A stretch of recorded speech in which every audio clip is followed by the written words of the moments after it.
ഞങ്ങൾ 72 രാജാവിന് വേണ്ടിയുള്ള പ്രാർത്ഥന. ദൈവമേ, രാജാവിന് അങ്ങയുടെ നീതിബോധവും രാജകുമാരന് അങ്ങയുടെ ധർമ്മനിഷ്ഠയും നൽകണമേ. അവൻ അങ്ങയുടെ ജനത്തെ ധർമ്മനിഷ്ഠയോടും അങ്ങയുടെ ദരിദ്രരെ നീതിയോടും കൂടെ ഭരിക്കട്ടെ. നീതിയാൽ പർവ്വതങ്ങളും കുന്നുകളും ജനങ്ങൾക്ക് വേണ്ടി ഐശ്വര്യം വിളയിക്കട്ടെ. എളിയവർക്ക് അവൻ നീതി പാലിച്ചു കൊടുക്കട്ടെ. ദരിദ്രർക്ക് മോചനം നൽകട്ടെ. മർദ്ദകരെ തകർക്കുകയും ചെയ്യട്ടെ. സൂര്യചന്ദ്രന്മാരുള്ള കാലം വരെ തലമുറകളോളം അവൻ ജീവിക്കട്ടെ.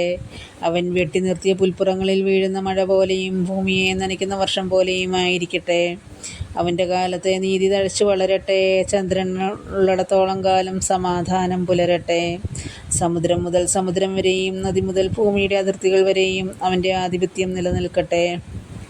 വൈരികൾ അവൻ്റെ മുൻപിൽ ശിരസ് നമിക്കട്ടെ. അവൻ്റെ ശത്രുക്കൾ പൊടിമണ്ണ് നക്കട്ടെ. താർഷീഷിലെയും ദ്വീപുകളിലെയും രാജാക്കന്മാർ അവന് കപ്പം കൊടുക്കട്ടെ. ഷേബായിലെയും സേബായിലെയും രാജാക്കന്മാർ അവന് കാഴ്ചകൾ കൊണ്ടുവരട്ടെ. എല്ലാ രാജാക്കന്മാരും അവൻ്റെ മുൻപിൽ സാഷ്ടാംഗം പ്രണമിക്കട്ടെ. എല്ലാ ജനതകളും അവനെ സേവിക്കട്ടെ. നിലവിളിക്കുന്ന പാവപ്പെട്ടവനെയും നിസ്സഹായനായ ദരിദ്രനെയും അവൻ മോചിപ്പിക്കും.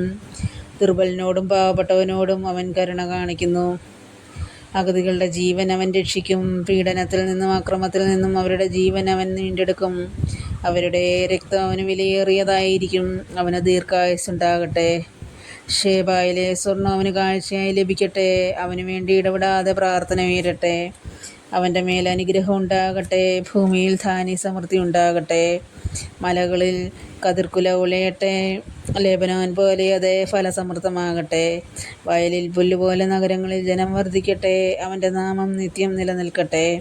സൂര്യനുള്ളിടത്തോളം കാലം അവൻ്റെ കീർത്തി നിലനിൽക്കട്ടെ. അവനെപ്പോലെ അനുഗ്രഹീതരാകട്ടെ എന്ന് ജനം പരസ്പരം ആശംസിക്കട്ടെ.